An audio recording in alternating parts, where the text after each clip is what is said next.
Welcome back again to Bible Basics for New Believers. In these videos, we're trying to make it easy for you to read and understand your Bible.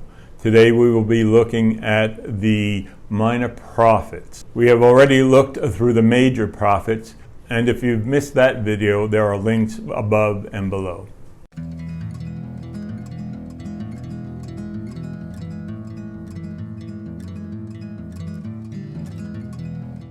Today I'm going to give you a short synopsis of each of the minor prophets. They are in purple on your chart. And first we come to the book of Hosea. Hosea was a pre-exilic prophet who prophesied to the northern kingdom. One of the techniques God used through the prophets was that of an object lesson, so that he could demonstrate what he was trying to say.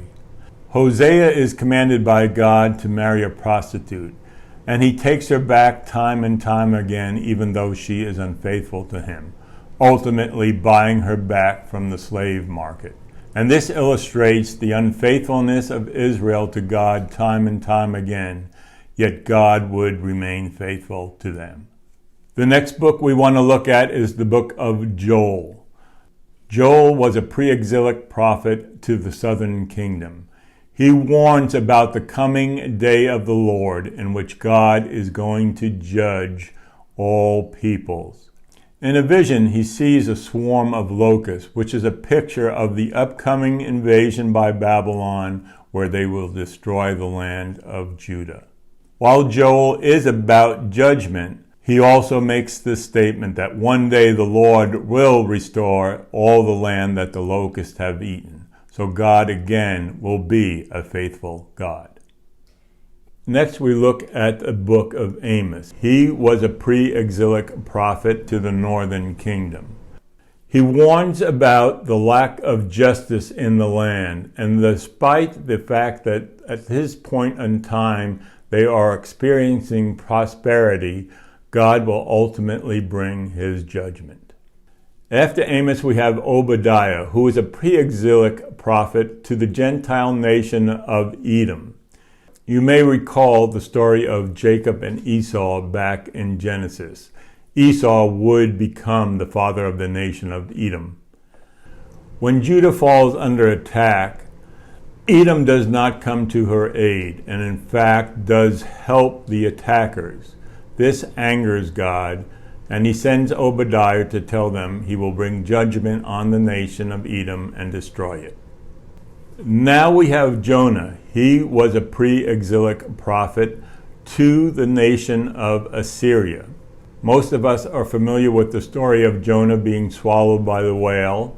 He went to the city of Nineveh, which was the capital of Assyria, and through his preaching, they were converted and repented. We will see more about the Ninevites in a minute, but first let's look at Micah.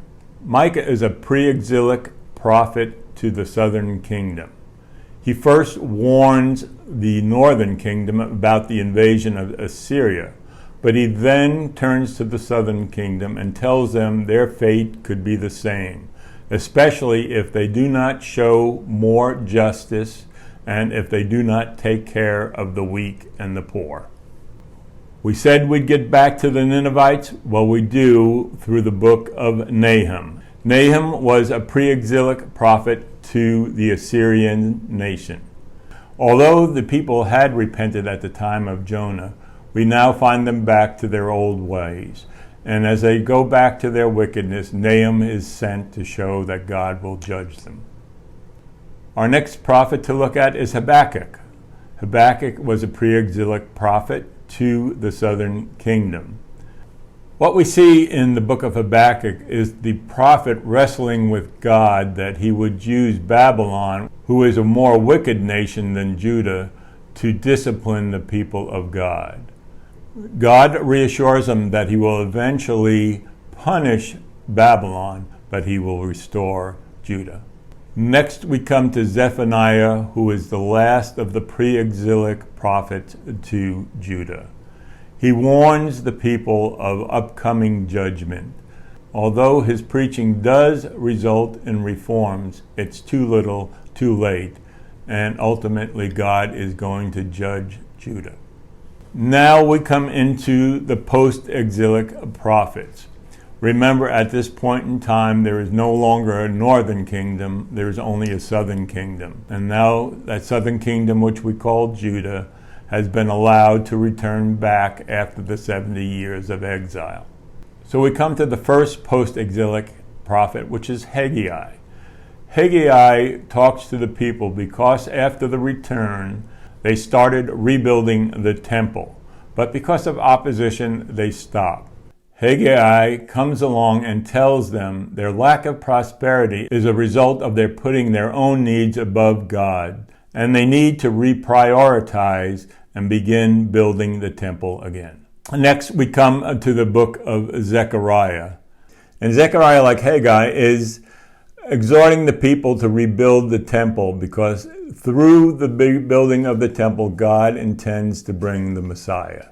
And finally, we come to the last Old Testament book, the last of the prophetic books, and that would be Malachi.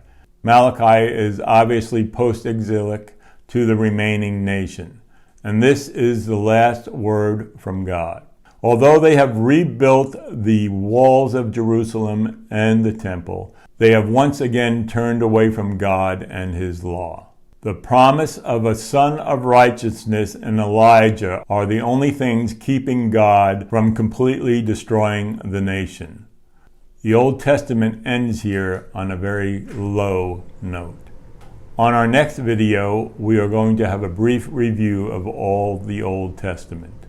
If you're enjoying this series, feel free to subscribe, and until then, God bless.